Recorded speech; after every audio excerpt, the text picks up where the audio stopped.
कुछ जगहें ऐसी होती हैं जहां इंसान सिर्फ जाता है, वापस लौटने के लिए नहीं। ये कहानी है आरव की, एक सोलो ट्रैवलर जो अकेले सफर पर निकला था और गलती से पहुंच गया एक ऐसे घर में जो उसे छोड़ने के लिए बना ही नहीं था। बाइक, अनजानी सड़कें, अनजाने शहर, गांव, यही उसकी जिंदगी थी। उत्तराखंड का घना जंगल, ऊंचे पहाड़ और उनके बीच एक पतली सुनसान सड़क। आरव अपनी बाइक चलाए जा रहा था। मोबाइल नेटवर्क कब का खत्म हो चुका था, शाम कब रात में बदल गई उसे पता ही नहीं चला। काफी देर से वो बाइक चला रहा था, लेकिन उसे ना कोई गांव दिखाई दे रहा था, ना लोग। वो समझ गया कि वो रास्ता भटक गया है। अचानक जंगल की एक पहाड़ी पर उसे कुछ दिखता है। पुराना घर, लकड़ी का 2 मंजिला घर। पुराना, झुका हुआ, जैसे समय से हार चुका हो। उसी पल हल्की बारिश शुरू होती है। आसमान में बिजली कड़कती है।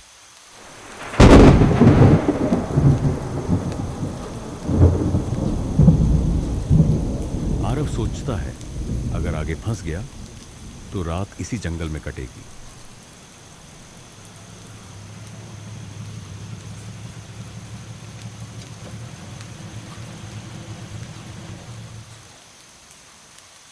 वो घर की ओर बढ़ता है।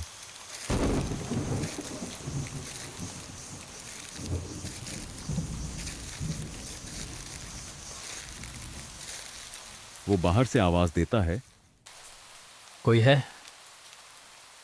कोई जवाब नहीं। बारिश तेज होती जा रही थी और डर समझदारी से तेज। आरव खिड़की से अंदर घुस जाता है। घर के अंदर कदम रखते ही एक सड़ी हुई बदबू सीधे उसकी सांसों में उतर जाती है। हर कदम पर लकड़ी चरमराती है।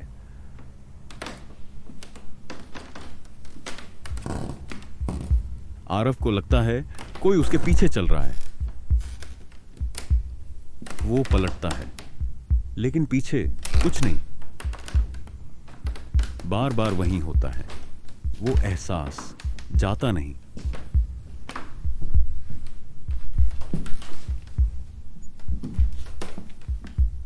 एक कमरे के बाहर उसके कदम रुक जाते हैं। दीवार पर एक बहुत पुरानी तस्वीर टंगी थी। तस्वीर में एक जवान आदमी खड़ा है और उसके ठीक पीछे एक बहुत बूढ़ी औरत, चेहरा झुर्रियों से भरा हुआ, आंखें एकदम गहरी और चेहरे पर अजीब सी डरावनी मुस्कान, जैसे वो उसके जरिए कह रही हो, आ गए। वो बूढ़ी औरत का चेहरा देख रहा था। तभी उसकी कानों में हल्की फुसफुसाहट सुनाई दी। आरव पीछे मुड़ता है। कुछ नहीं। वो दोबारा तस्वीर देखता है और उसका खून जम जाता है, क्योंकि उस जवान आदमी का चेहरा बिल्कुल उसी जैसा है जैसा उसका अपना।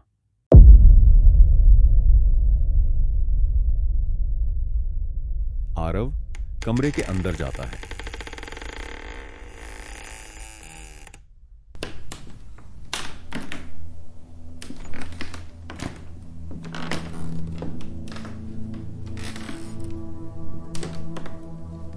पुराना लकड़ी का बिस्तर देखकर उसे थकान का एहसास होता है।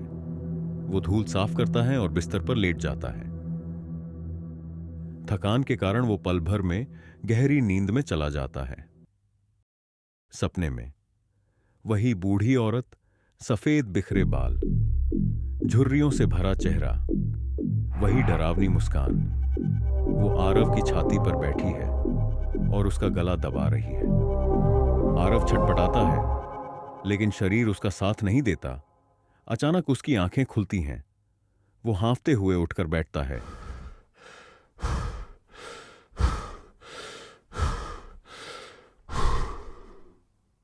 क्या भयानक सपना था। छत की लकड़ी चरमराती है।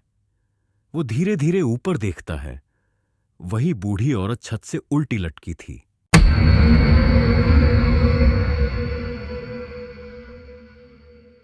आरव जोर से चीखता है और बेहोश हो जाता है।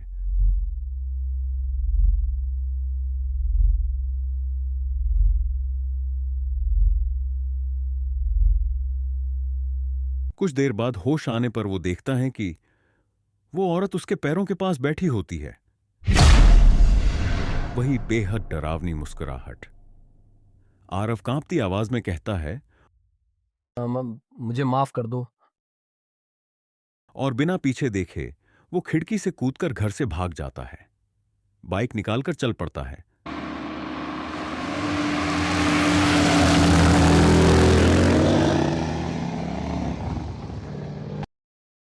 कुछ देर बाद सुबह हो जाती है और उसे कुछ घर, एक गांव दिखाई देता है। आरव को लगता है अब वो सुरक्षित है। वो एक छोटे से होटल में कमरा लेता है। पूरा दिन वहीं सोता रहता है। शाम में वो होटल से निकलना चाहता है, लेकिन मौसम फिर से खराब हो जाता है और तेज बारिश शुरू हो जाती है। वो अपने कमरे में बिस्तर पर लेट जाता है। उसे नींद नहीं आती। जैसे ही वो आंख बंद करता है, उसे वही चेहरा दिखता है। अचानक बहुत हल्की, खतरनाक हंसी सुनाई देती है। उसे लगता है उसका वहम है, लेकिन आवाज फिर से आती है, बिल्कुल ऊपर से, छत से। आरव आंखें खोलता है।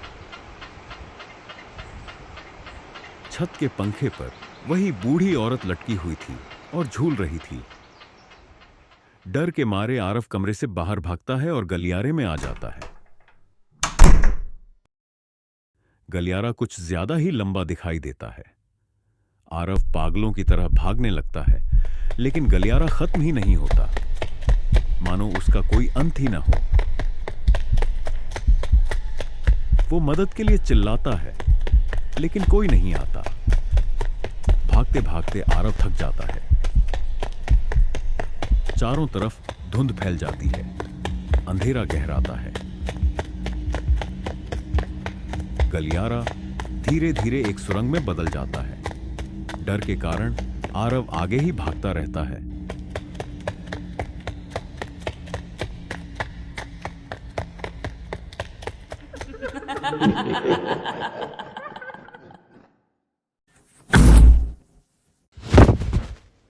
भागते भागते वो किसी सख्त चीज से टकराकर जमीन पर गिर पड़ता है। उसकी सांसें बेकाबू हैं, हाथ कांप रहे हैं। वो सिर उठाकर देखता है। सामने एक पुराना लकड़ी का दरवाजा था। दरवाजे पर गहरे खरोंच के निशान, धूल की मोटी परत। दरवाजा अपने आप खुलने लगता है।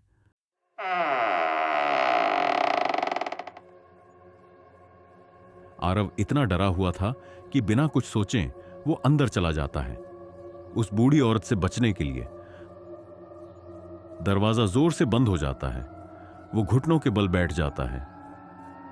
उसी पल वही सड़ी हुई बदबू, हवा में घनी धुंध, धीरे धीरे धुंध छोंटती है और उसका खून जम जाता है।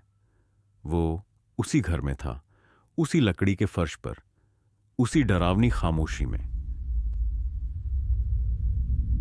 उसकी नजर सामने जाती है। लकड़ी की सीढ़ियां जो ऊपर अंधेरे में गायब हो रही थीं। वो डरते डरते एक एक सीढ़ी चढ़ता है। हर कदम पर सीढ़ियां जोर से चरमराती हैं।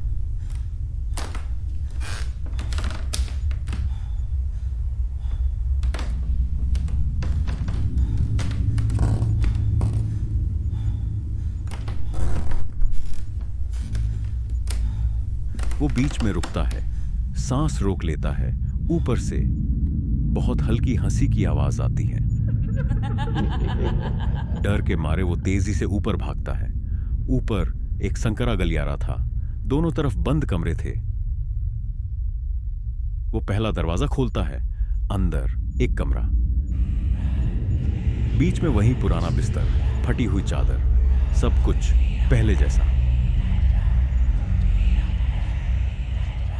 वो पीछे हटता है, धीरे धीरे सिर ऊपर उठाता है। छत की लकड़ी से वही बूढ़ी औरत लटकी हुई। उसकी आंखें खुली हैं, सीधे उसी को घूरती हुई। उसके मुंह से धीमी सी हंसी। वो पलटकर भागता है। दूसरा कमरा, तीसरा कमरा, हर जगह वही बदबू, वही बिस्तर, वही छत, और छत से लटकती वही बूढ़ी औरत। आखिर वो एक कमरे में घुसता है। सामने एक खिड़की। वो खिड़की खोलता है, बाहर देखता है और बिल्कुल शांत हो जाता है, क्योंकि बाहर सिर्फ घना जंगल था। ना कोई गांव, ना होटल, ना सड़क।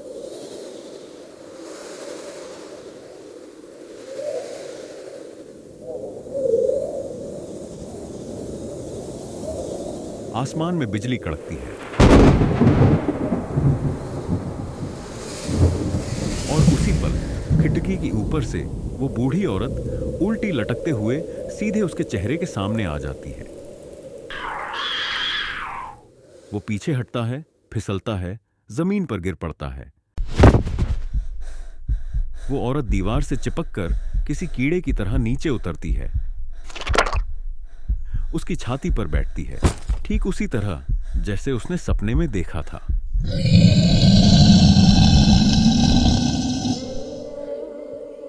बूढ़ी औरत उसकी आंखों में झांकती है। आरव छटपटाने की, खुद को उससे छुड़ाने की कोशिश करता है, लेकिन अब देर हो चुकी थी।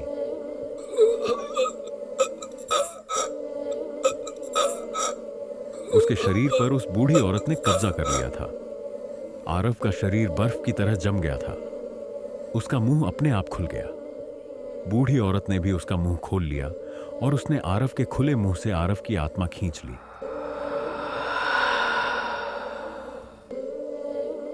आरव के शरीर से उसकी आत्मा खिंच चुकी थी।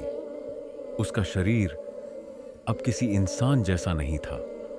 वो एक सूखे पेड़ की तरह बेजान, टूटा हुआ और डर से जमी हुई आंखों के साथ वहीं पड़ा था।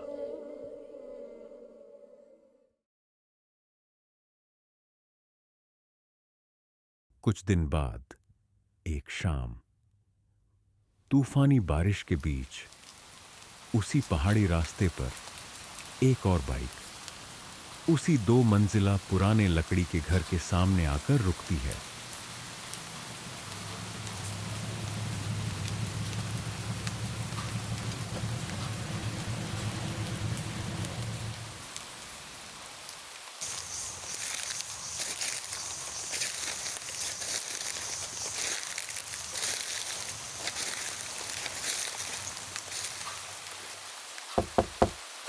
कोई है?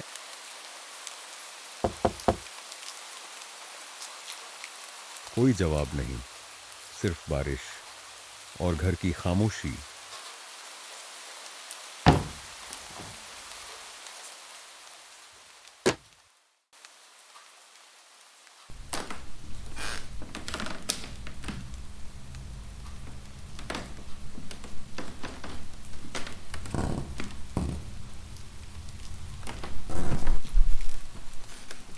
वही कमरा, वही दीवारें, वही पुरानी तस्वीर। लेकिन इस बार तस्वीर में मौजूद लड़के का चेहरा आरव का नहीं था, क्योंकि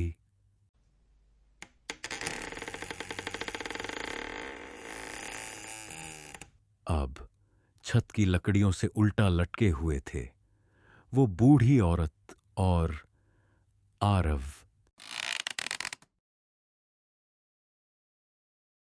अगर तुम किसी सफर में रास्ता भटक गए और अनजान जगह पर कोई पुराना घर दिखे, तो याद रखना, हर घर सिर छुपाने के लिए नहीं होता। कुछ घर सिर्फ किसी के अंदर आने का इंतजार करते हैं।